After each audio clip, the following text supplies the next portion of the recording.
Et si tu t'arrêtais aujourd'hui? Et si tu cessais de courir, d'insister, de mendier de l'attention, de l'amour ou de la validation? Beaucoup pensent que lâcher prise, c'est perdre. Mais ce que tu es sur le point de découvrir, c'est que c'est précisément quand tu arrêtes de courir que tu commences à attirer. Car l'absence, bien utilisée, ne repousse pas, elle impacte. L'indifférence ferme ne détruit pas, elle révèle. Et le silence, quand il naît de la dignité, devient un écho qui tourmente celui qui t'ignorait autrefois. Cette vidéo n'est pas faite pour te consoler, elle est un défi direct. Es-tu prêt à cesser de courir et à voir le monde tourner enfin en ta faveur? Reste avec moi, car ta transformation commence ici. Avant de continuer, prends un instant pour écrire dans les commentaires « J'arrête de courir, je me valorise ». Fais-le comme un engagement envers toi-même, un premier pas vers ta meilleure version. Allons-y ensemble. 1. L'absence devient un miroir qui oblige à la réflexion personnelle. Parfois, ce n'est pas ta présence qui transforme, c'est ton absence. Parce que lorsque tu décides de te retirer sans mots, sans drame, sans explication, quelque chose commence à se briser chez l'autre. Tu n'es plus là pour le distraire, pour adoucir sa culpabilité, pour lui fournir des raisons derrière lesquelles se cacher. Ton silence le confronte à lui-même, et c'est là que commence le vrai travail. Se regarder dans le miroir, sans tes soins, sans ta patience, sans ton pardon immédiat. Tout à coup, il n'y a plus personne à blâmer. Le bruit émotionnel disparaît, et il ne reste que la conscience. Pendant longtemps, tu as été tellement disponible que l'autre n'avait pas besoin de se remettre en question. Ta présence lui servait de refuge, même lorsqu'il te blessait. Ton attention constante était comme un baume qui anesthésiait sa responsabilité affective. Mais quand tu choisis de ne plus être là, que tu ne réponds plus, que tu n'insistes plus, cet espace vide devient une question sans réponse. Pourquoi est-il parti? Pourquoi ne revient-elle pas? Est-ce qu'elle ne tient plus à moi? Et au lieu de chercher les réponses chez toi, il est obligé de les chercher en lui. C'est la force d'une absence disciplinée. Il ne s'agit pas de disparaître par orgueil, mais de te retirer avec dignité pour que l'autre soit confronté à son propre reflet. Tant que tu restes présent, tu lui offres des excuses. Mais quand tu pars sans bruit, que tu soutiens ton silence sans céder, tout ce que cette personne ne voulait pas voir d'elle-même commence à émerger. Ces froideurs, ces mots blessants, ces occasions manquées de prendre soin de toi, ces certitudes que tu serais toujours là. Et plus tu restes dans ce silence conscient, plus son effet s'intensifie. Chaque tentative de te chercher et de ne pas te trouver devient une douleur émotionnelle.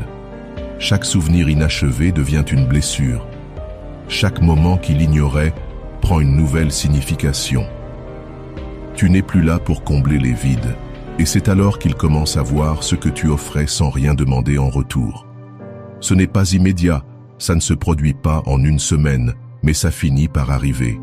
Car l'âme, une fois seule, se souvient de tout ce qu'elle n'a pas su apprécier.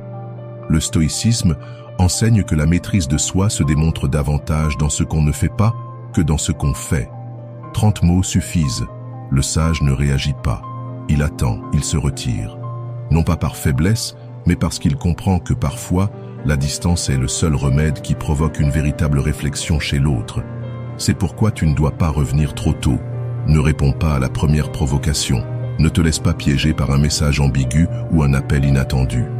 La tentation de revenir par peur d'être oublié est puissante, mais tu dois y résister. Car si tu reviens avant que l'autre n'ait traversé son propre processus, tu interromps sa transformation. C'est comme sortir un pain du four trop tôt.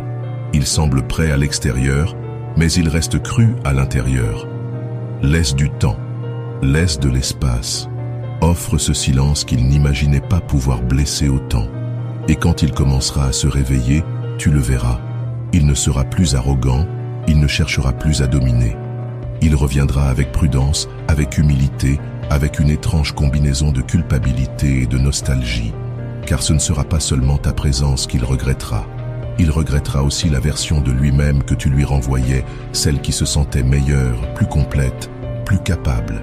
Et c'est à ce moment-là que tu décideras si ce retour mérite ton énergie, ou si tu as compris que ta paix n'a pas besoin d'approbation. Tu n'es pas parti pour jouer un rôle, tu es parti pour retrouver ta valeur. Et dans ce silence, tu l'as fait briller. Avant de commencer, si tu es nouveau sur ma chaîne, profite pour t'abonner et activer la cloche pour continuer à recevoir mon contenu et t'aider à vivre une vie beaucoup plus épanouie. 2. Le silence génère de l'incertitude et une tension mentale chez l'autre. Ce qui déstabilise le plus quelqu'un qui te tenait pour acquis, ce n'est pas ta colère, c'est ton silence.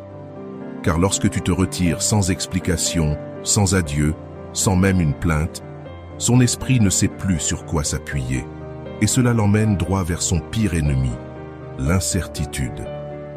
Le cerveau humain a besoin de combler les vides, de compléter ce qu'il ne comprend pas, de donner un sens à ce qui s'effondre. Et si tu ne donnes pas de réponse, il les invente. Mais ces réponses te sont rarement confortables. Ce sont des hypothèses, des peurs, des soupçons. Ce qui commence par une indifférence feinte devient rapidement une anxiété déguisée en fierté. Soudain, il se demande si tu t'en fiches, si tu as trouvé quelqu'un d'autre, si tu t'es enfin lassé de faire tous les efforts. Et chaque possibilité, chaque théorie, chaque question sans réponse devient un poids dont il ne peut se débarrasser.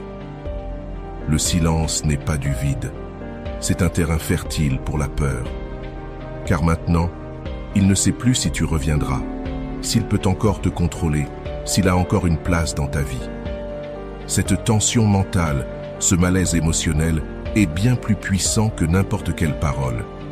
Pendant si longtemps, tu étais prévisible, tu étais là, tu répondais, tu t'expliquais, tu cherchais à clarifier ce qui n'était même pas ta responsabilité. Mais quand tu arrêtes, quand tu deviens une énigme au lieu d'une certitude, les règles changent. Maintenant, l'esprit de cette personne est en alerte. Il ne se sent plus en sécurité. Il n'a plus le contrôle. Et plus tu essaies de comprendre quelqu'un, plus tu lui donnes du pouvoir. Mais quand c'est toi qui deviens incompréhensible, qui te retire sans explication, qui ne donne plus aucun signe, alors c'est toi qui occupes l'espace psychologique. Ne brise pas ce silence. Ne réduis pas son impact avec des allusions, des likes ou des phrases floues. Ne réponds pas impulsivement à ton anxiété, car ce moment où tu veux revenir, écrire, vérifier son profil, c'est précisément l'instant où tu es sur le point de lui redonner le pouvoir que ton silence avait repris. Résiste, car ce silence n'est pas un vide, c'est une présence concentrée. Et pendant que tu te tais, l'autre ne peut pas cesser de t'entendre dans sa propre tête. L'esprit humain tolère mal le mystère émotionnel. Lorsqu'il y a de l'incertitude, l'imagination prend le dessus. Et quand c'est le cas, chaque détail est amplifié. Un regard froid, une phrase qui minimise tes efforts, un jour où il a ignoré ton émotion, tout cela commence à lui peser. Parce que le silence aussi renvoie. Il agit comme un écho qui revient avec tout ce que l'autre a ignoré, blessé ou négligé. Et maintenant, sans ta présence pour le distraire, il doit tout entendre. Le stoïcisme enseigne qu'il n'y a pas de plus grande force que la maîtrise de soi. 30 mots suffisent. Le sage reste silencieux, non par faiblesse, mais parce qu'il comprend que le vide enseigne et que parfois, ne rien dire est le seul langage que l'autre peut comprendre. Tôt ou tard, ce silence provoque un retournement. Il ne s'agit plus d'orgueil, ni d'avoir raison. Un désir naît, pas un désir superficiel, mais un désir venu de la peur d'avoir perdu quelque chose qu'on ne peut plus contrôler. Et quand il reviendra, car si tu tiens bon, il reviendra, ce sera depuis un autre endroit. Il ne réclamera plus avec arrogance, il demandera avec respect. Il ne cherchera plus ton attention, mais ta présence authentique. Parce qu'il aura compris que ton silence n'était pas une punition, mais une opportunité. Une opportunité qu'il ne saura peut-être pas préserver cette fois, mais qu'il ne retrouvera plus, car toi, tu as appris le pouvoir de l'absence. Et même si tu ne le dis pas, cela continue de résonner, pour toujours. Quand quelqu'un crie, Celui qui choisit le silence devient un miroir inconfortable, car celui qui se tait de façon consciente ne disparaît pas. Il se multiplie dans l'esprit de celui qui l'a perdu. Ce silence n'est pas vide. C'est une présence compressée, lourde, qui dérange, qui remplace les certitudes par des doutes. Et c'est précisément ce déséquilibre qui pousse l'autre à se questionner intérieurement. Pourquoi n'est-il plus là? Pourquoi n'insiste-t-il plus? Qu'est-ce qui a changé? Quand tu cesses d'insister, tu brises un schéma. Le cerveau humain s'habitue à une routine émotionnelle. Si tu as toujours été disponible, si tu répondais vite, si tu étais là même lorsqu'on ne te valorisait pas, alors ta présence devenait invisible comme un élément du décor. Mais le jour où tu décides de ne plus être là, où tu laisses un vide à l'endroit que tu occupais, ce vide ne reste pas silencieux. Il est rempli par l'incertitude. Et l'incertitude est plus puissante que n'importe quel mot que tu aurais pu dire. Car autant tes paroles peuvent être ignorées, autant ton absence ne peut pas être évitée. Elle se ressent, elle dérange, elle devient un bruit intérieur impossible à étouffer. Ce n'est pas une stratégie de manipulation, c'est un acte de respect de soi. Le silence, lorsqu'il est choisi avec conscience, ne cherche pas à punir, mais à rétablir l'équilibre. C'est une manière silencieuse, mais puissante de dire « Je ne vais plus qu'émander de l'attention ». Et lorsque tu restes ferme dans cette décision, quelque chose se réorganise. Tu ne cherches plus à convaincre l'autre de ta valeur. Tu démontres que ta valeur ne dépend pas de sa validation. Ce changement d'énergie se ressent, même à distance. Ce qui était ignoré devient tout à coup regrettable. Certaines personnes n'apprennent que lorsqu'elles ressentent. Et parfois, la seule manière pour qu'on valorise ta présence, c'est de faire ressentir ton absence. Pas pour te venger, pas pour faire souffrir, mais pour permettre à l'autre de reconnaître ce qu'il avait et qu'il n'a pas su protéger. Si tu continues à insister, à te justifier, à expliquer pourquoi tu vaux la peine, tu ne fais que renforcer chez l'autre l'idée que ta présence est acquise. Mais quand tu pars en silence, sans plainte, sans drame, sans explication, ce qu'il reste, c'est une question douloureuse. Pourquoi est-il parti? Et c'est là que commence le vrai choc intérieur. Parce que ce silence devient un espace de réflexion. La personne commence à revisiter les souvenirs, à se souvenir des détails oubliés, à repenser aux moments, aux gestes, aux attentions qu'elle croyait insignifiants. Ton absence devient un écho émotionnel qui l'accompagne, même dans sa fausse tranquillité. Peu à peu, ce qui était négligé devient précieux. Ce qui semblait remplaçable devient irremplaçable. Ce qui semblait surmonté commence à faire mal. Du point de vue du stoïcisme, le silence n'est pas une fuite lâche, mais un choix conscient, un signe de force intérieure. Le sage ne cherche pas à imposer sa vérité par la parole. Il se retire et laisse la réalité parler. 30 mots suffisent. Le stoïcien sait que la maîtrise de soi ne se prouve pas dans ce que l'on dit, mais dans la capacité à ne rien dire. Même quand tout te pousse à parler, reste dans ce silence. Ne le brise pas par anxiété, ne l'interromps pas par peur, car si tu le maintiens, sa puissance grandit. Et l'autre, tôt ou tard, devra faire face à ce qui a provoqué ton silence. Il le ressentira comme une conséquence, non comme une tactique. Et c'est à ce moment-là, lorsque ton absence fait plus mal que ta présence, que tu auras regagné ce qui est bien plus précieux que l'attention, le respect. Car on commence à réellement t'écouter, lorsque tu cesses de parler. L'absence oblige l'autre à affronter ses propres émotions et ses limites. Il y a des moments où ta présence, même remplie d'amour, agit comme un bouclier. Sans le vouloir, tu soutiens émotionnellement une personne qui fuit ses propres peurs, son vide, ses blessures. Et tant que tu es là, à expliquer, à soutenir, à patienter, il n'a pas à se remettre en question. Tu deviens un faux miroir où tout semble aller bien grâce à ton effort. Mais quand tu te retires, ce n'est pas seulement ton corps qui disparaît, c'est aussi la protection émotionnelle que tu offrais. Et c'est là que le vrai conflit commence. Non pas avec toi, mais avec lui-même. Le froid, l'indifférence, le détachement qu'il projetait sur toi n'ont plus de cible. car tu n'es plus là. Et ton absence l'oblige à faire face à tout ce qu'il évitait. Ses frustrations, son vide affectif, ses mécanismes de fuite, ses schémas inconscients. Soudain, le problème ne peut plus être ta manière d'être. Tu es parti. Il ne peut plus dire que c'est ton intensité, car maintenant, il n'y a plus que du silence. Et ce silence désactive toutes les excuses qu'il utilisait pour ne pas affronter ses responsabilités. Au début, il ne l'accepte pas. Il te rejette la faute, minimise ton départ, tente de justifier sa distance.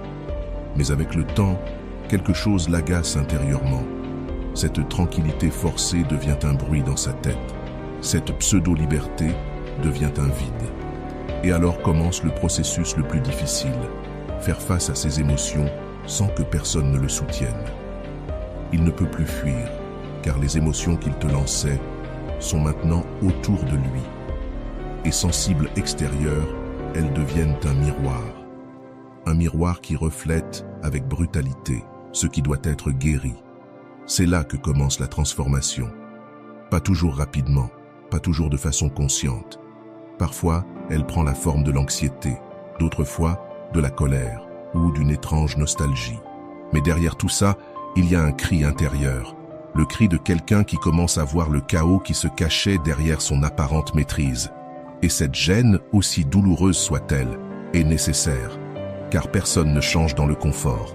C'est seulement lorsque la douleur d'éviter sa propre vérité devient plus forte que la peur du changement, qu'un vrai renouveau est possible. Le stoïcisme nous enseigne que la vraie force ne consiste pas à protéger l'autre de ses émotions, mais à lui permettre de les affronter. 30 mots suffisent. Le sage se retire, non par indifférence, mais par sagesse. Il sait que sa présence ne doit pas servir de refuge à celui qui fuit sa propre vérité. Alors, quand tu ressens de la culpabilité pour t'être éloigné, souviens-toi, ton absence n'était pas une punition, c'était une opportunité. Tu lui as offert quelque chose qu'il n'aurait jamais trouvé si tu étais resté, un chemin vers lui-même. Et cela vaut plus que 1000 conversations, plus que n'importe quelle excuse, parce que tu l'as obligé à s'arrêter, à se regarder, à voir ce qui n'allait pas. Et s'il le fait vraiment, s'il ose regarder au fond de lui, ce changement sera réel. Ne perturbe pas le processus, ne reviens pas trop vite, ne réponds pas à la première manifestation d'inconfort. Parce que si tu reviens pour le soutenir avant qu'il ait appris à se soutenir lui-même, tu éteindras l'étincelle de son éveil. Laisse-le avoir mal. Laisse-le se questionner. Laisse-le se perdre un peu s'il le faut. Parfois, te perdre est la seule manière pour lui de se retrouver. Et toi, reste solide dans ton centre, ta paix, ton pouvoir. Car tu as fait ce que peu osent faire, lâcher prise, pour que l'autre affronte sa propre vérité. Et cela, même s'il ne le voit pas encore, est le plus grand acte d'amour que tu pouvais offrir. Un acte que seul quelqu'un doté de vraie conscience peut accomplir. Enfin, sache que le silence prolongé crée un regret profond et durable. Quand tu choisis de te taire, tu ne crées pas une distance. Tu sèmes une prise de conscience. Et cette prise de conscience, même si elle est invisible au début, finit par grandir comme une graine douloureuse. Car le silence prolongé ne s'oublie pas, il ne disparaît pas, il ne s'ignore pas, il s'installe. Il devient une présence fantôme, une ombre constante dans chaque endroit où tu étais. Ce qui au départ ressemblait à de l'indifférence devient avec le temps un poids, une mémoire, des questions sans réponse. Et c'est là, dans cette absence maintenue, que naît le véritable regret. Ce type de regret ne naît pas d'une dispute. Il ne se construit pas à partir de tes reproches. Il n'est pas provoqué par ta dernière parole. Il surgit quand tu n'es plus là, quand tu ne fais plus d'efforts, quand ta présence cesse d'être une constante. C'est dans ce vide que l'autre commence à regarder en arrière, à repasser ce qu'il ignorait autrefois, à revivre chaque geste qu'il a méprisé, chaque mot qu'il a minimisé, chaque offrande qu'il a tenue pour acquise. Parce que maintenant, il ne peut plus y toucher. Maintenant qu'il ne peut plus le réclamer, Ce que tu lui offrais prend soudain de la valeur. Il ne s'agit plus de tout ce que tu as donné, mais de ce qu'il ne peut plus obtenir. L'esprit humain est capricieux. Quand tu es là, il se focalise sur ce qui dérange, sur ce qui exige, sur ce qui pèse. Mais lorsque tu pars, il commence à comprendre ce que tu soutenais. Il réalise que ce qui l'agaçait était en réalité de l'amour déguisé en inquiétude. Que cette exigence était une envie de connexion. Que cette intensité, c'était une forme d'engagement sincère. Et dans ce renversement, ce qui était autrefois rejeté devient aujourd'hui un manque. Il ne te le dira peut-être pas. Il ne l'avouera peut-être jamais. Mais il le ressentira, car le véritable repentir ne fait pas de bruit. Il s'exprime en silence, dans de longues nuits, dans des souvenirs qui ne veulent plus partir. Ne viens pas interrompre ce processus. Ne cherche pas à vérifier s'il te regrette déjà. Ne tombe pas dans le piège de lui demander s'il pense que ça valait la peine de te perdre, car le vrai regret ne se force pas. Il a besoin d'espace, de temps et de ta fermeté. Si tu romps le silence, tu le libères. Si tu reviens trop tôt, tu le sauves de la douleur, juste au moment où elle s'apprêtait à le transformer. Ce qui aurait pu devenir une leçon devient alors un simple malentendu. Mais si tu tiens bon, si tu restes dans cette tranquillité silencieuse qui ne réclame ni n'implore, tu lui offres une chance précieuse, celle de faire face à ce qu'il ressent vraiment. Le stoïcisme nous enseigne que la douleur ne doit pas être évitée, mais comprise. 30 mots peuvent suffire. Le sage laisse l'autre affronter les conséquences de ses actes sans intervenir, car il sait que le véritable changement naît du vide et non du réconfort immédiat. Et dans ce vide, les choses changent, lentement, mais profondément. L'autre commence à se souvenir de ta façon de regarder, de ton écoute sans jugement, de ta présence lorsque plus personne n'était là. Tout ce qui semblait insignifiant devient soudain précieux, car l'absence embellit ce qui a été perdu. Et si ce que tu as donné était vraiment précieux, alors le regret sera profond. Pas un regret de parole ni d'excuses, mais un regret d'énergie, d'attitude, de prise de conscience. Cela ne garantit pas qu'il reviendra. Cela ne veut pas dire qu'il accourra vers toi. Mais cela signifie qu'à partir de ce moment, rien ne sera plus jamais pareil. Il ne te voit plus de la même manière. Il ne te pense plus de la même façon. Et si un jour il revient, ce ne sera plus par habitude. Ce sera depuis un autre endroit. Un endroit plus conscient, plus humble, plus prêt à ne plus jamais perdre ce qu'il a compris qu'il ne retrouverait pas deux fois. Et toi, pendant ce temps, tu continues d'avancer. Dans le calme, dans le silence, avec paix. Parce que tu sais que ton absence aussi est un enseignement. Et que si le regret est sincère, il laissera un écho plus fort que n'importe quel mot. Tu n'étais pas une absence ordinaire, tu étais un miroir. Le miroir qui l'a obligé à se voir sans toi. Et même s'il ne l'avoue pas, ça a tout changé. L'absence a ce pouvoir étrange. Elle augmente la valeur perçue en rendant les choses rares. Peu importe tout ce que tu as donné, tout ce que tu as été, tout ce que tu as offert. Si tu étais aussi présent que l'air, alors tu es devenu invisible. Car l'esprit humain, par nature, cesse de valoriser ce qui est trop présent. Pas parce que cela n'a pas de valeur, mais parce que la fréquence en fait un décor. Ta présence quotidienne, tes messages instantanés, tes attentions constantes, tout cela que tu croyais valorisant est devenu une routine. Et ce qui devient routine cesse de susciter de l'émotion. On ne l'apprécie plus, on l'attend comme une habitude. Jusqu'à ce qu'un jour, tu décides d'arrêter. Et là, tout commence à changer. Lorsque tu disparais, l'autre ne retrouve plus ce qu'il avait toujours sous la main. Il cherche ton message, mais il n'est plus là. Il attend ta réaction, mais elle ne vient pas. Il pense que, comme toujours, tu vas réapparaître. Mais tu ne le fais pas. Et alors, quelque chose commence à se réajuster dans sa tête. La valeur qu'il ne voyait pas auparavant commence à grandir dans sa mémoire. Parce que ce qui n'est plus là se ressent bien plus que ce qui est toujours présent. Ton absence crée une rareté émotionnelle.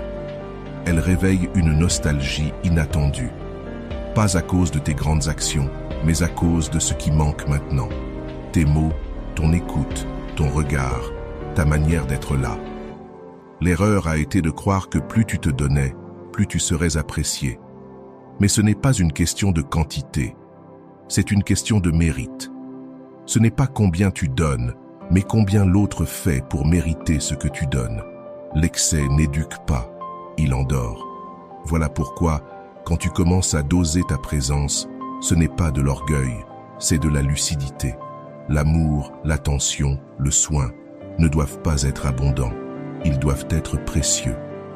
Et la valeur ne n'est pas d'être toujours là, mais d'être là avec intention.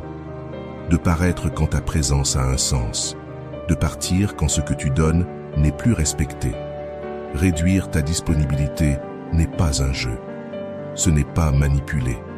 C'est te rappeler que tu n'as aucune obligation d'offrir le meilleur de toi à quelqu'un qui ne le valorise pas. Chaque fois que tu choisis le silence, chaque fois que tu ne réponds pas immédiatement, chaque fois que tu décides de ne pas être là, tu enseignes quelque chose.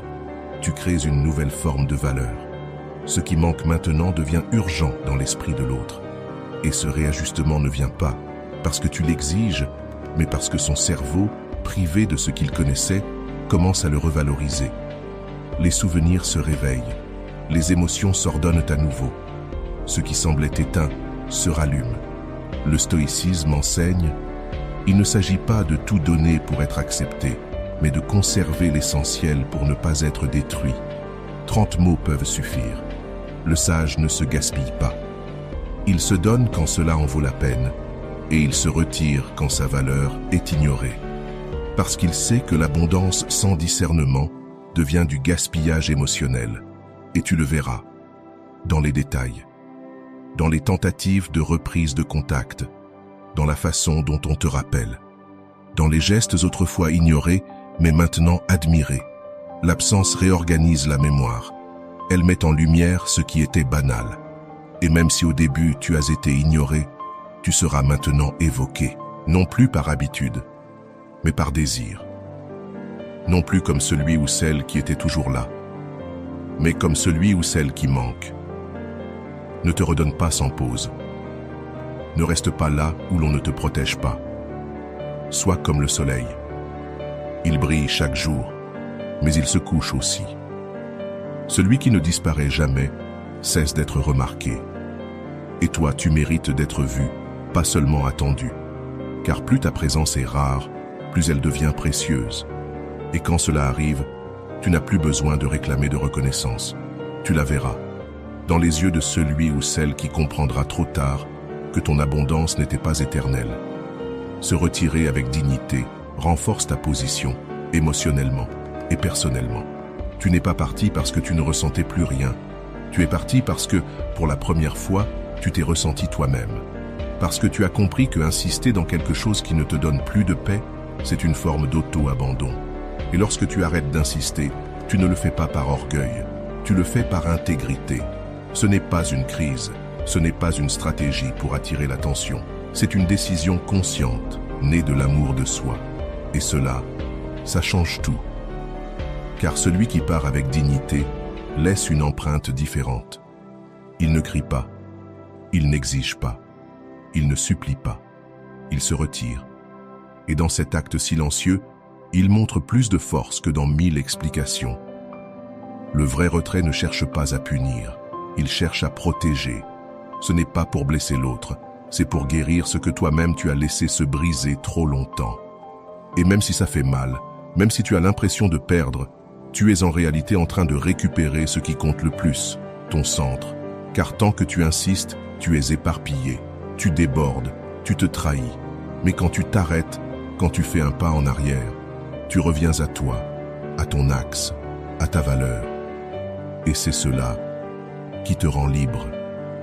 S'éloigner sans bruit, sans drame, sans chercher à être compris. C'est une déclaration de puissance.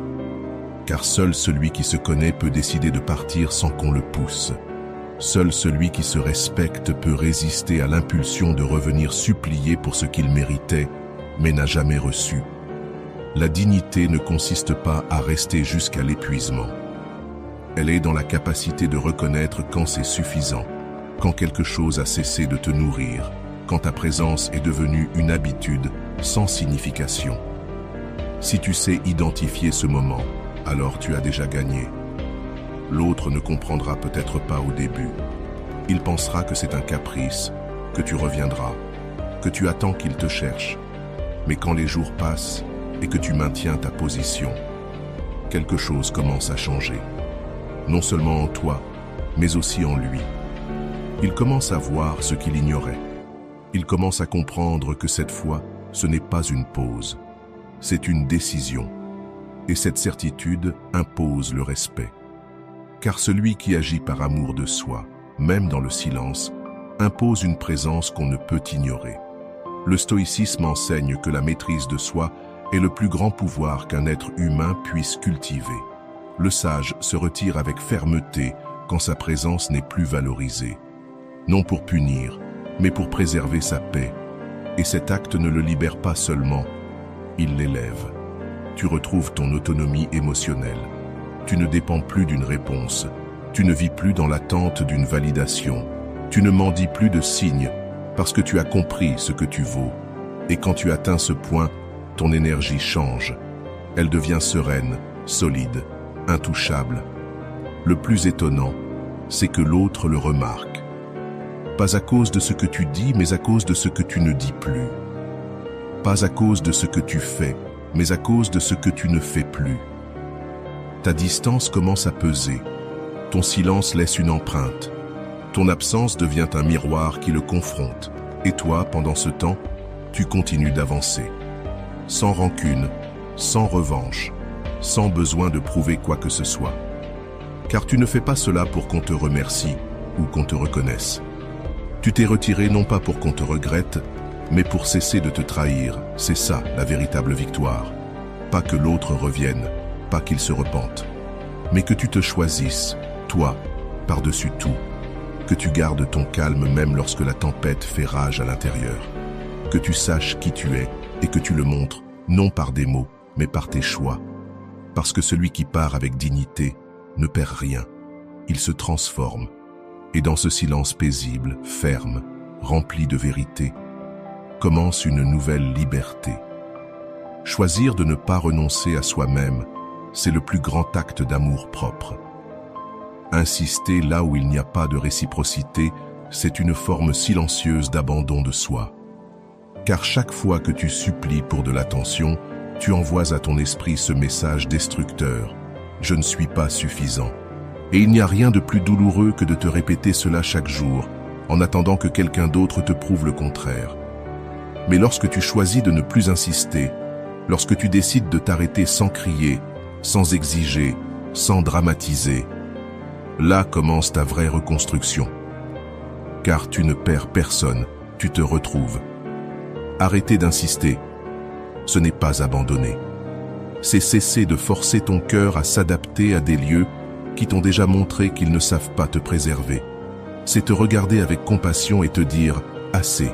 Assez d'attendre dans la douleur, assez de justifier la froideur, assez de tolérer les absences déguisées en indépendance. Lorsque tu décides de ne plus insister, tu traces une limite invisible qui dit « Ma paix vaut plus que ce combat ». Et cette limite n'est pas faite pour rejeter l'autre, mais pour te retrouver. Le véritable amour n'est pas d'aimer l'autre sans limite. C'est de ne pas s'oublier en chemin. Parce que lorsque tu te priorises, lorsque tu te choisis, lorsque tu prends soin de toi, tu envoies un message clair. Je ne vais pas me perdre en essayant de maintenir ce qui me détruit. Et oui, au début, ça fait mal. Ça fait mal d'arrêter d'écrire. Ça fait mal d'arrêter d'attendre. Ça fait mal de lâcher cette illusion qu'un jour il te comprendra enfin. Mais cette douleur est le prix de ta liberté. Parce que derrière ce vide, il y a ta dignité qui t'attend. Tu n'as pas besoin que l'autre comprenne. Tu n'as pas besoin d'explications.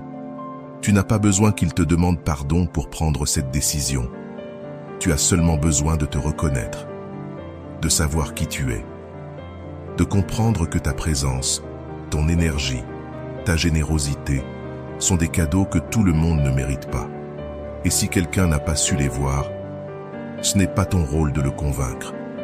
c'est ta responsabilité de te protéger, de te préserver des environnements qui affaiblissent ta lumière, de guérir de ces liens qui t'éteignent au lieu de t'élever. Le stoïcisme enseigne que la vraie maîtrise de soi commence quand tu arrêtes de demander aux autres ce que tu peux te donner toi-même. Le sage n'insiste pas là où il n'est pas valorisé, car il comprend qu'en choisissant sa paix, il ne perd jamais. Il gagne toujours. Tu n'es pas venu dans ce monde pour mendier de l'affection. Tu es venu pour être toi, dans toute ta force, ta vulnérabilité, ton essence complète. Et si quelqu'un ne le voit pas, c'est qu'il n'en a pas besoin. Mais toi, tu en as besoin. Tu as besoin de te sentir entier, pas parce que quelqu'un est à tes côtés, mais parce que tu es capable de te soutenir toi-même, sans condition. Et c'est ça, la vraie victoire. Pas de gagner quelqu'un, mais de te gagner toi-même. Pas de convaincre l'autre, mais de te rappeler ta valeur. Souviens-toi, ce qui est authentique n'a pas besoin d'être poursuivi. Ce qui est vrai ne s'éloigne pas lorsque tu t'arrêtes. Et ce qui t'est destiné ne te demandera jamais de te trahir pour l'obtenir. Alors arrête-toi. Pas comme une punition, mais comme un acte de respect. Tu ne fermes pas une porte, tu en ouvres une autre. Une qui mène à ton amour propre, à ta paix, à ta croissance. Et là, dans cet espace que tu construis depuis le silence, commence ta transformation. Car cesser d'insister auprès de celui qui ne te protège pas, c'est la manière la plus puissante de commencer à te protéger toi-même. Et quand tu le fais, quelque chose en toi se réorganise, ton énergie s'aligne, ton esprit s'apaise, ton cœur guérit, et le plus important, tu n'attends plus, tu avances. Tu ne cherches plus l'approbation, tu te suffis. Et ça, personne ne pourra jamais te l'enlever. Parce que tu as choisi de ne pas abandonner, pas l'autre, toi. Et c'est la décision la plus puissante que tu puisses prendre. Le pouvoir du silence réside dans sa capacité à tout transformer sans un mot. Lorsque tu choisis de ne rien dire, tu dis tout. Parce que le silence, quand il est solide et né de la conviction, n'est pas vide. Il est présence concentrée. Tu n'as plus besoin de te justifier. Tu n'as plus besoin de convaincre. Ton silence devient une déclaration de maturité. Une posture qui ne crie pas, mais qui s'impose. Et pour celui qui avait l'habitude de te manipuler avec des mots, des réactions ou des émotions, c'est perturbant. Car il ne peut plus lire tes gestes, ni anticiper tes réponses. Tu deviens un mystère, tu deviens calme, tu deviens puissance en repos, et c'est là que le silence devient ton meilleur allié. Tu ne fuis pas, tu ne punis pas. Tu annonces clairement que tu n'es plus disponible pour les jeux émotionnels, les dynamiques confuses ou les rôles qui t'abaissent. Ton silence est ta frontière, ton silence est ta limite, ton silence est ta déclaration. Tu n'es plus celui ou celle qui réagit au premier mot. Maintenant, tu observes, tu décides, tu choisis si cela mérite ton énergie. Et cette énergie, que tu perdais avant dans des disputes et des explications sans fin, devient aujourd'hui ton pouvoir personnel. Au début, l'autre ne comprend pas. Il pense que tu fais semblant, que tu attends son retour, que tu vas rompre ce silence d'un instant à l'autre. Mais quand le temps passe et que tu ne cèdes pas, quand tu ne laisses plus l'impulsion t'emporter, quand l'anxiété ne te pousse plus à écrire, là commence le vrai impact. Tu n'es plus une réaction, tu es la cause. Tu n'es plus une réponse immédiate, tu es une pause qui dérange. Et dans cette gêne, l'autre commence à se regarder de l'intérieur.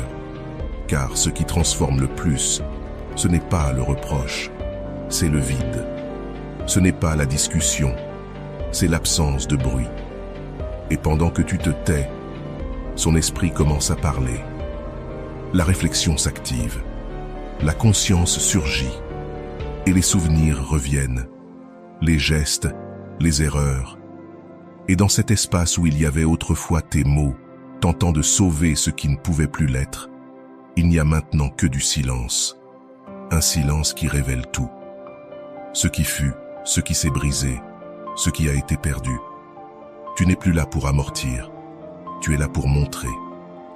Et le silence est le miroir le plus brutal de tous. Le stoïcisme enseigne que la véritable force se manifeste quand tu maîtrises tes impulsions et que tu choisis ce qui préserve ta paix. 30 mots suffisent. Le sage n'agit pas sous l'effet de l'émotion. Il agit depuis la clarté. Et son silence est une décision, non une faiblesse. Le pouvoir du silence réside dans sa capacité à transformer depuis l'intérieur. Il n'impose pas, il révèle. Il n'exige pas, il inspire. Et pendant que tu gardes cette sérénité, quelque chose en toi se réorganise. Tu commences à guérir, tu commences à te voir, tu commences à comprendre que tu n'as plus rien à prouver à personne, que ta valeur ne se trouve pas dans ce que tu dis, mais dans ce que tu refuses désormais de tolérer. Ton énergie change, ton regard devient plus assuré, ta présence plus stable. Et tout cela, sans dire un mot, se fait ressentir. C'est là que l'autre commence à te valoriser vraiment. Parce qu'il ne t'a plu, parce qu'il ne sait pas si tu reviendras, parce qu'il ne peut plus te prévoir. Et cette incertitude engendre le respect, car il voit que tu peux être sans lui, que tu peux lâcher prise, que tu sais te taire quand il n'y a plus rien à dire. Et dans ce silence naissent les réponses que tu cherchais autrefois dans les mots. Car celui qui ne valorise pas une explication a parfois besoin du choc d'une absence pour commencer à comprendre. Et toi, pendant ce temps, tu ne bouges pas par orgueil, mais par dignité. Tu n'agis pas pour provoquer, tu agis pour te protéger. Parce que tu as choisi de ne plus te perdre en essayant de retenir ce qui ne te protégeait pas. Et ce silence, même s'il semble froid de l'extérieur, est rempli d'amour à l'intérieur. Amour pour toi, pour ta paix, pour ton cheminement. Reste ferme, laisse le silence faire son œuvre. Car lorsqu'il est authentique, il transforme tout ce qu'il touche. Et quand il naît de la conviction, il n'a pas besoin de mots pour être entendu. Il a seulement besoin que tu le maintiennes, jusqu'à ce que l'écho de ton absence parle plus fort que n'importe quel discours. Le silence brise le contrôle psychologique que l'autre exerçait sur toi.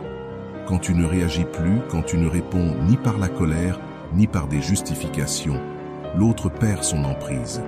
Et pour quelqu'un qui avait l'habitude de te manipuler émotionnellement, cela ressemble à un séisme silencieux.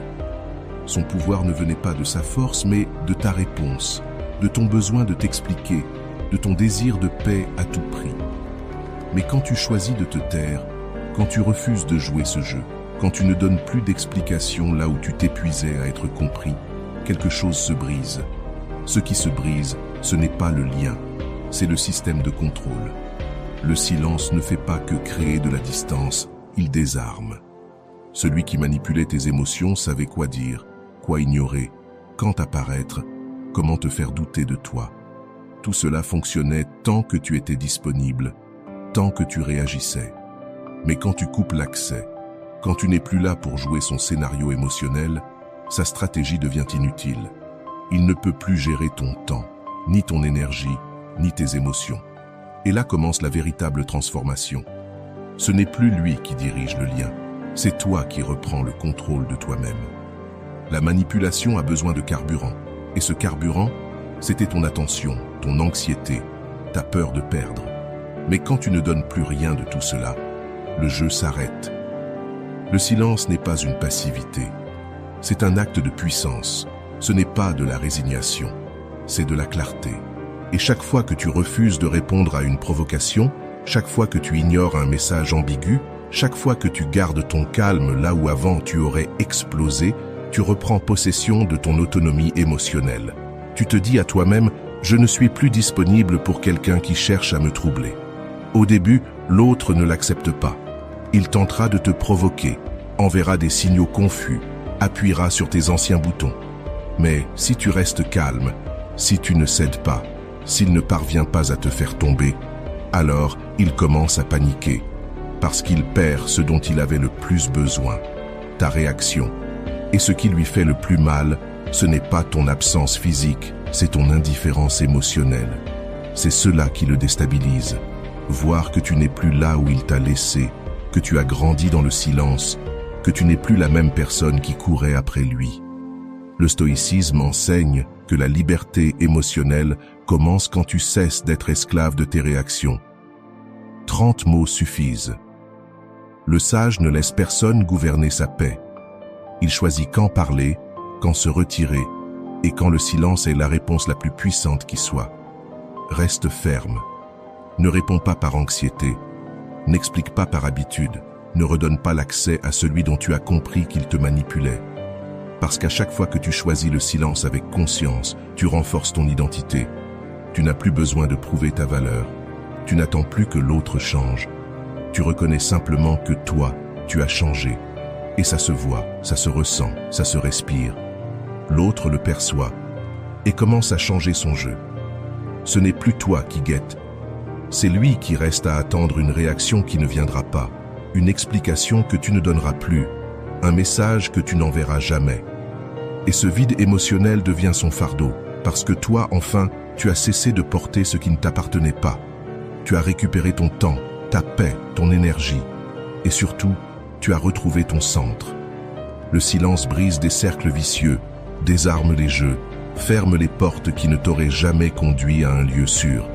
Et il ouvre l'espace pour que ce soit toi qui choisisses, toi qui décides, toi qui refuses de te laisser emporter par des dynamiques toxiques. Tu n'es plus réactif, tu es libre. Car le silence, lorsqu'il naît de la conscience et non de la peur, est la déclaration la plus puissante d'indépendance émotionnelle que tu puisses faire.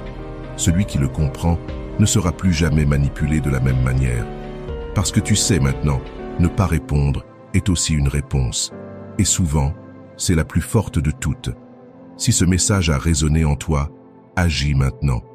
Écris dans les commentaires « Je ne cours plus, je me respecte ». Fais-le comme un rappel de ton engagement envers la discipline, la vertu et ton évolution personnelle. On se retrouve dans la prochaine vidéo.